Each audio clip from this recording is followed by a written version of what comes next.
नमस्कार, online classes में आपका स्वागत है। आज अपन कक्षा 10 में अपने 3 लेसन कंप्लीट हो चुके हैं। चौथा लेसन है शिशु लालनम, यानी कि शिशु का दुलार या प्यार। इस पाठ में क्या बताया गया है?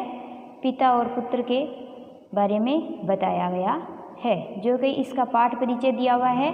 उस पाठ परिचय के बारे में अपन पढ़ेंगे। देखो, प्रस्तुतोऽयं पाठः दिङ्नां विरचितः संस्कृतस्य प्रसिद्धनाटकस्य ग्रन्थः कुन्दनमाला इत्यस्य पञ्चमाङ्कान् सम्पादनं कृत्वा संकलितो अस्ति। यानी कि जो ये हमारा प्रस्तुत पाठ है, ये संस्कृत वाङ्मय के प्रसिद्ध नाटक कुन्दमाला के 5म अंक से संपादित कर लिया गया है।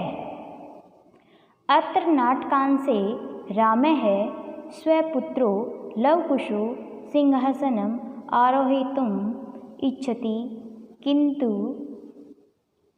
अब इसमें देखो, इसके रचयिता कौन है? प्रसिद्ध नाटककार दिङ्नाग है।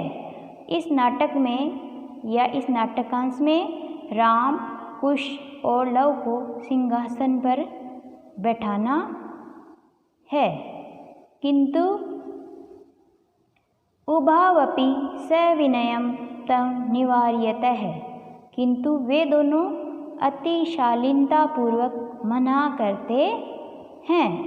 सिंहासनारूढ़ः रामः उभयोः रूपलावण्यं दृष्ट्वा मुग्धः सन् स्वकोणे गृहाति। यानी कि सिंहासन आरूढ़ राम कुशलव के सौंदर्य से आकृष्ट होकर उन्हें अपनी गोद में बैठा लेते हैं। इनको, उन लव को, कुश को, राम कुश लव के सौंदर्य से आकृष्ट होकर के उनको अपनी दोनों को क्या कर लेते हैं? गोद में बिठा लेते हैं। पाठे अस्मिन् शिशुवात्सल्यस्य मनोहारि वर्णनं विद्यते। इस पाठ में शिशु स्नेह का अत्यंत मनोहारी वर्णन किया गया है। क्या किया गया है? मनोहारी वर्णन किया गया है पिता और पुत्र के वात्सल्य का। अब आगे देखो,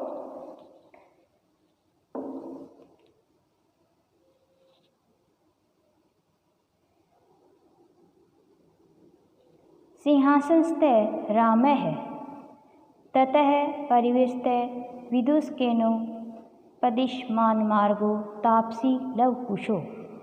यानी कि राम सिंहासन पर बैठे हुए हैं और इसके बाद विदूषक द्वारा बतलाए गए मार्ग से 2 तपस्वी बालक कुश और लव प्रवेश करते हैं। तापसो यानी कि तपस्वी बालक, कुश लव यानी कि कुश और लव दोनों क्या करते हैं? प्रवेश करते हैं। विदूषक है इत आर्यो। विदूषक कहता है कि हे आर्ये, इधर इधर आइए। कुशलवो रामम उपसृत्य प्रणम च। राम के पास जाकर और प्रणाम करके अति कुशलम महाराजस्य। क्या महाराज कुशल हैं? तो राम कहते हैं युष्म दर्शनात् कुशलमवीव, कि तुमको देखने से कुशल जैसा ही हूँ। यानी कि तुमको देख करके और ज़्यादा क्या हो गया हूँ? मैं कुशल हो गया हूँ। भवतो किं वयमंत्र कुशल प्रश्न से भाजनव एव।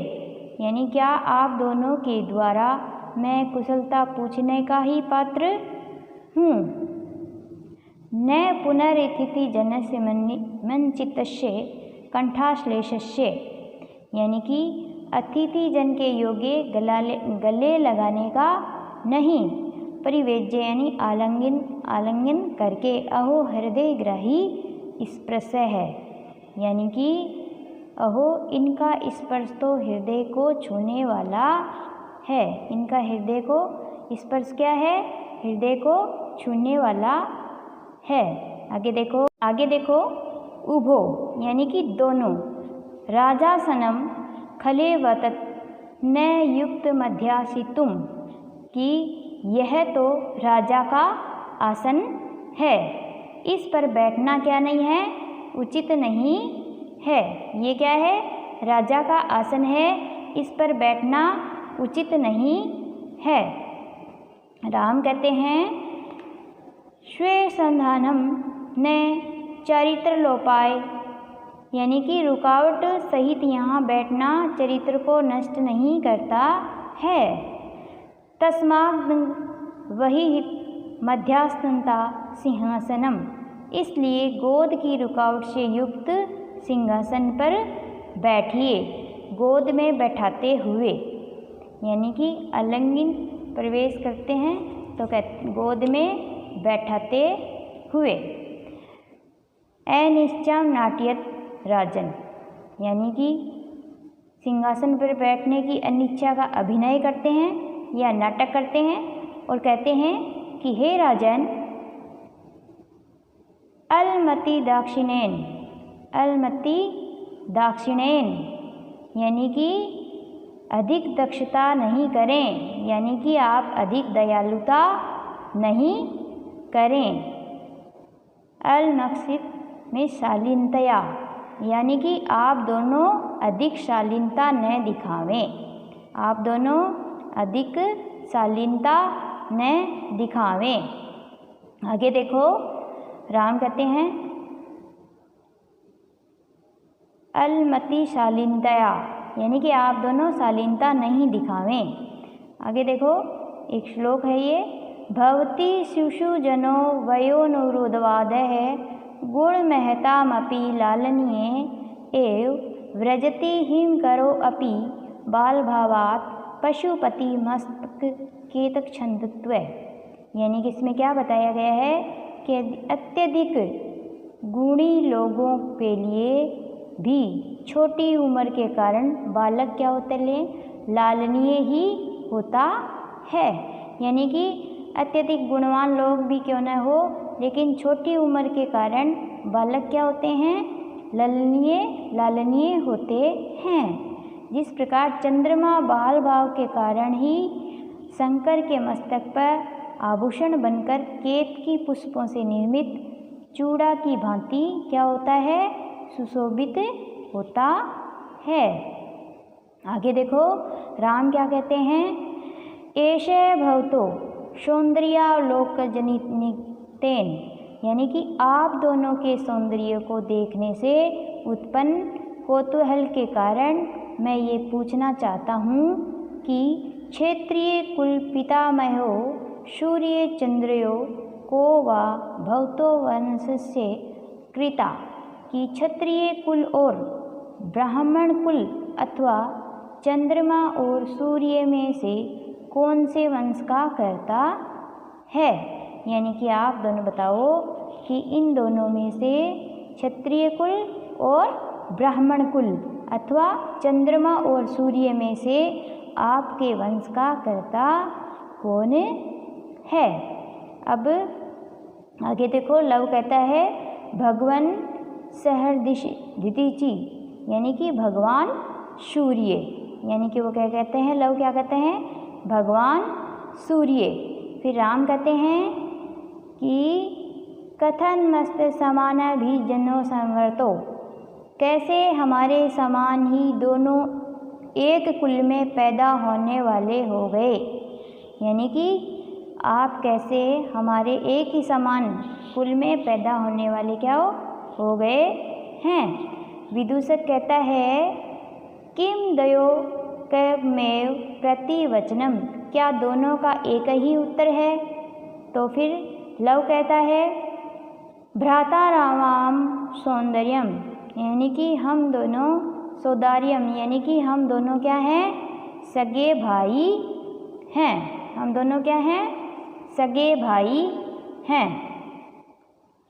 अब आगे देखो राम क्या कहता है समरूप है शरीर सन्निवेश है वयम तु न किंचंद्रम यानी कि शरीर की बनावट समान रूप से है और आयु से तो कुछ भी अंतर नहीं है। फिर लव कहता है आवाम अम्लो, यानी कि हम दोनों क्या हैं, जुड़वा है। राम कहते हैं संप्रति युज्यते किम नाम देयम, यानी कि राम कहते हैं अब ठीक आप दोनों जुड़वा हैं। लव कहता है कि हम दोनों क्या हैं, जुड़वा हैं। तो राम कहते हैं संप्रति युजे किम नाम देयम, अब ठीक लगता है आपका क्या नाम है। तो लव कहता है आर्येशे वंदनायाम लव इत्यानामा नाम श्रावयामि, यानी कि आर्य की वंदना में मेरा नाम लव बतलाता हूँ।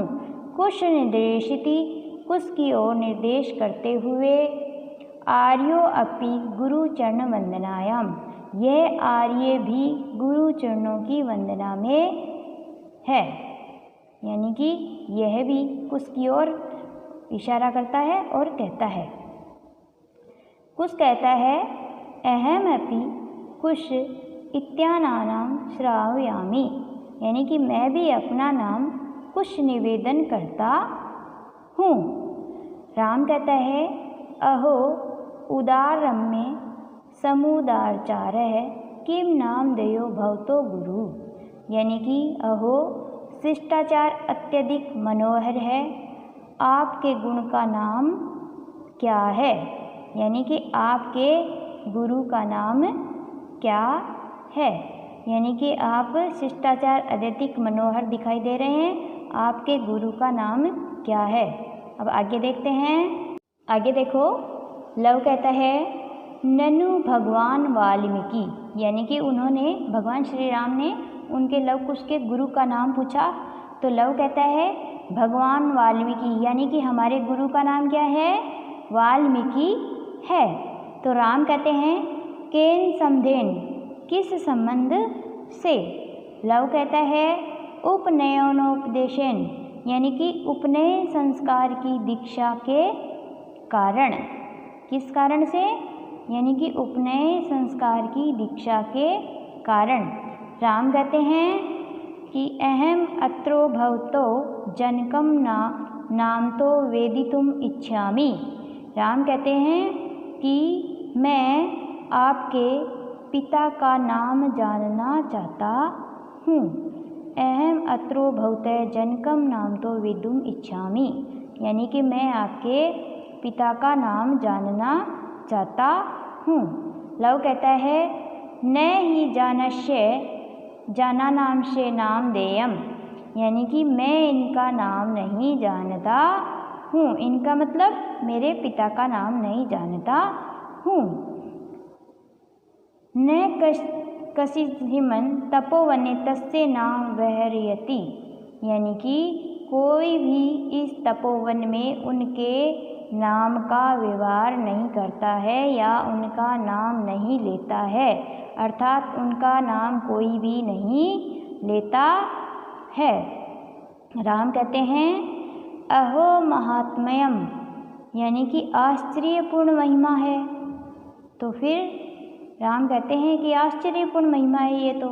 फिर कुछ कहता है जाना मह्यम तस्य नाम देयम, मैं उनका नाम जानता हूँ, यानी कि कुछ कहता है कि मैं उनका नाम जानता हूँ।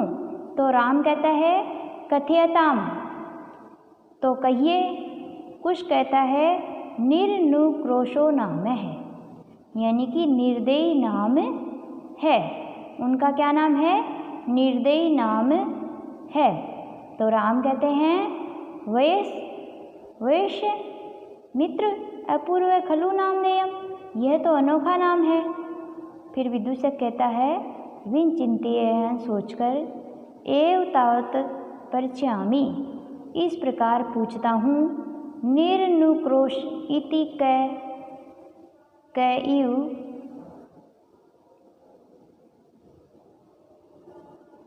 भरणति, कहता है निर्दयी ऐसा कौन कहता है। तो कुछ कहता है अम्मा, यानी कि माता कहती है। ऐसा कौन कहता है, माता कहती है।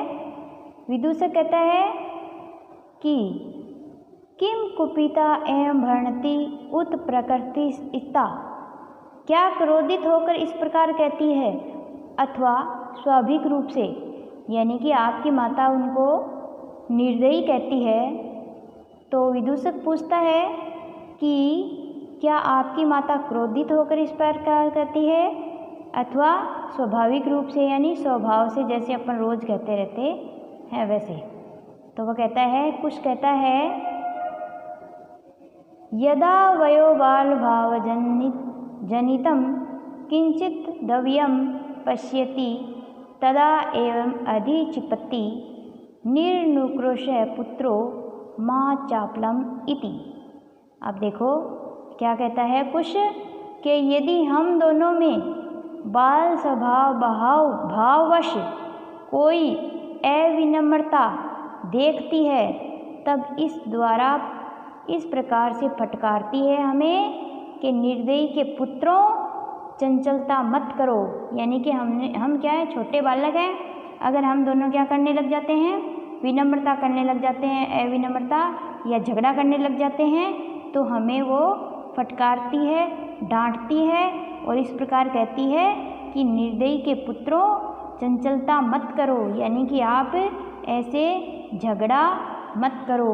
अब देखो मैंने इनके आधे पाठ का आपको हिंदी अनुवाद करा दिया है। आशा करती हूँ आपको समझ में आया होगा। ठीक है, धन्यवाद।